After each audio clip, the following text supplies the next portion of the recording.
मित्रों, गज केसरी योग की बात हम करेंगे।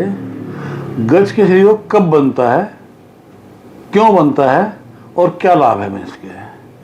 तो मित्रों समझ लीजिएगा, गज केसरी योग बनता है चंद्रमा और बृहस्पति से। यदि बृहस्पति से चंद्रमा 5वें, 7वें या 9वें स्थान पर बैठा है तो गज केसरी योग बन जाता है। अब क्यों बनता है ये, मैंने पहले बताया कि इसलिए बनता है कि चंद्रमा बृहस्पति से 5वें, 7वें या 9वें स्थान पर बैठ जाए तो गज केसरी योग बन जाता है। इसके फायदे क्या हैं? बड़े फायदे हैं इसके। व्यक्ति को धन, मान, सम्मान सब कुछ मिलता है। अगर व्यक्ति छोटे घर में पैदा हुआ है तो उसका बड़ा नाम होता है, बहुत तरक्की करता है। जिनकी भी कुंडली में गज केसरी योग पाया गया, मेरा 40-42 साल का एक्सपीरियंस कहता है कि उनको लाभ ही लाभ की प्राप्ति हुई है। किसी भी रूप में लाभ की प्राप्ति जरूर होती है। परंतु एक बात ध्यान करने में, तो यदि किसी वजह से बृहस्पति वक्री है तो गज केसरी योग का फल प्राप्त नहीं हो पाता। हालांकि चंद्रमा पंचम, सप्तम या नवम पर बैठे हुए हैं, परंतु बृहस्पति यदि वक्री हो गया तो गज केसरी योग का फल प्राप्त नहीं हो पाता। इसलिए हम देखते हैं कई बार गज केसरी योग बनने के बाद भी व्यक्ति को लाभ नहीं हो पाता, तो निस्संदेह उसका बृहस्पति वक्री होगा। चंद्रमा कभी वक्री होते नहीं, तो गज केसरी में योग में बृहस्पति का बड़ा योगदान है। बृहस्पति की वजह से गज केसरी योग बनता है। अब यदि बृहस्पति वक्री हो जाए तो नेगेटिव फल देने की कोशिश करता है, उससे आपको बचना है। अब बचना कैसे है? या तो बृहस्पति की जाप कीजिएगा, और अगर आपको सूट करता है तो बृहस्पति का रत्न पहनिएगा और बृहस्पति का ध्यान कीजिएगा, आपको बृहस्पति का दान कीजिएगा, तो आपको अच्छे फल प्राप्ति के योग बन जाते हैं।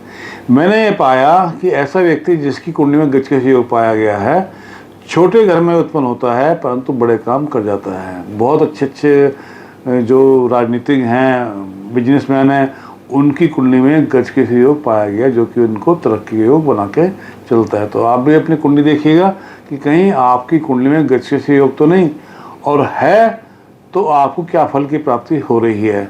और ऐसा नहीं कि बृहस्पति वक्री है जो कि आपको फल दे ही नहीं पा रहा है, तो उसका उपाय करेंगे।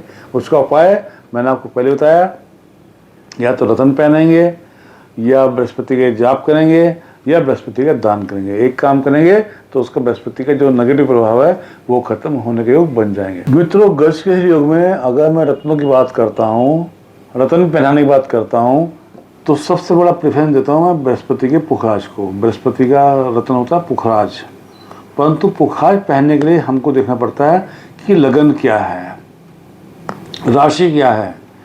यदि लगन विपरीत है तो पुखराज पहनने से लाभ नहीं मिलेगा।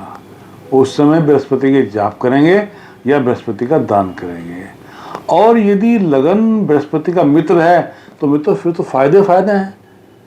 फिर तो आप आंख मीचकर तुरंत पुखराज पहनेगा, आपको लाभ होना पहले दिन से शुरू हो जाएगा। ऐसा मुझे प्रतीत होता है, ऐसा मेरी गारंटी मान के चलिएगा। जो मेरा 40-42 साल का एक्सपीरियंस है, उसके अनुसार यदि आपका लगन बृहस्पति का मित्र है और बृहस्पति आपका वक्री बैठा हुआ है तो तुरंत पुखराज धारण कीजिएगा। आपको लाभ ही लाभ के योग बनते चले जाएंगे। आपको बाबा कृपा करें।